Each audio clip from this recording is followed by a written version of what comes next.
आज हम बात करेंगे ईरान और अमेरिका के बीच बढ़ते तनाव की और जानेंगे कि क्यों ईरान के सर्वोच्च नेता अयातुल्ला अली खामेनेई ने अमेरिकी राष्ट्रपति डोनाल्ड ट्रंप को लेकर तीखे और तल्ख बयान दिए हैं।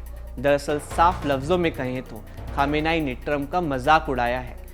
उसकी क्या वजह है, आइए आपको बताते हैं। दरअसल आपको याद होगा कि इजराइल और ईरान की जंग के दौरान अमेरिका भी जंग में कूदा था। अमेरिका ने B-2 बॉम्बर का इस्तेमाल करते हुए ईरान के 3 परमाणु प्रतिष्ठान उड़ा देने का दावा किया था। B-2 बॉम्बर ने ईरान के परमाणु ठिकानों पर जमकर बमबारी की थी, जिसके बाद अमेरिकी राष्ट्रपति डोनाल्ड ट्रंप ने दावा किया था कि उन्होंने ईरान के परमाणु ठिकानों को नष्ट कर दिया है। इस हमले को लेकर अब ईरान के सुप्रीम लीडर अली खामेनेई ने तीखी प्रतिक्रिया दी है। उन्होंने ट्रंप के इस दावे का मजाक उड़ाते हुए कहा कि ये सिर्फ एक सपना है और ट्रंप को शेखी बगारने दीजिए। खामेनेई ने कहा कि ट्रंप खोखले दावे कर रहे हैं, उनकी बातें जमीनी सच्चाई से कोसों दूर हैं। ईरान के सुप्रीम लीडर अली खामेनेई ने अमेरिकी राष्ट्रपति ट्रंप का मजाक उड़ाते हुए कहा कि वो शेखी बगारते हैं कि उन्होंने ईरान पर बमबारी करके उसके परमाणु ठिकानों को नष्ट कर दिया है।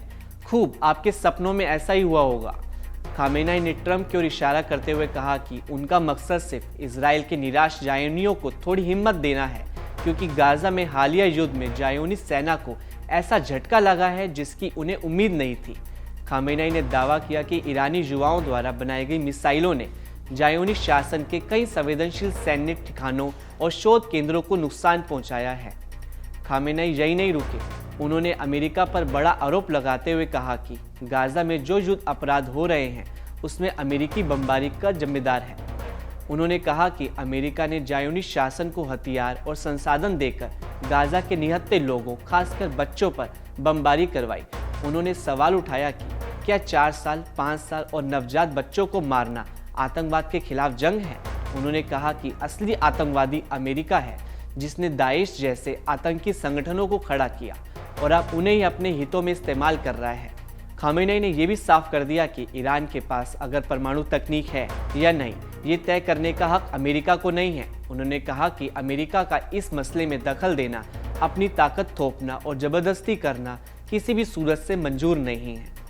ईरान शुरू से कहता आया है कि उसका परमाणु कार्यक्रम पूरी तरह से शांतिपूर्ण है और सिर्फ ऊर्जा और उत्पादन के लिए है, जबकि पश्चिमी देश, खासकर अमेरिका, आरोप लगाता है कि ईरान चोरी छिपे परमाणु हथियार बनाने की कोशिश कर रहा है।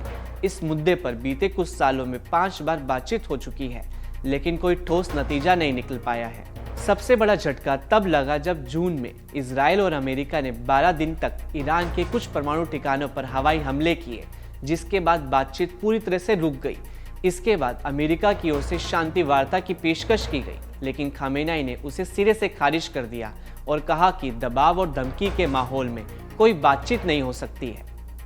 इस पूरे घटनाक्रम से साफ है कि अमेरिका और ईरान के रिश्तों में तल्खी कम होने की बजाय और बढ़ती जा रही है। मिडिल ईस्ट का माहौल पहले से बेहद तनावपूर्ण है। इस तरह के बयान और हमले हालात को और जटिल बना सकते हैं। फिलहाल बातचीत की कोई संभावना नजर नहीं आती है, क्योंकि दोनों पक्षों में विश्वास की बेहद कमी है।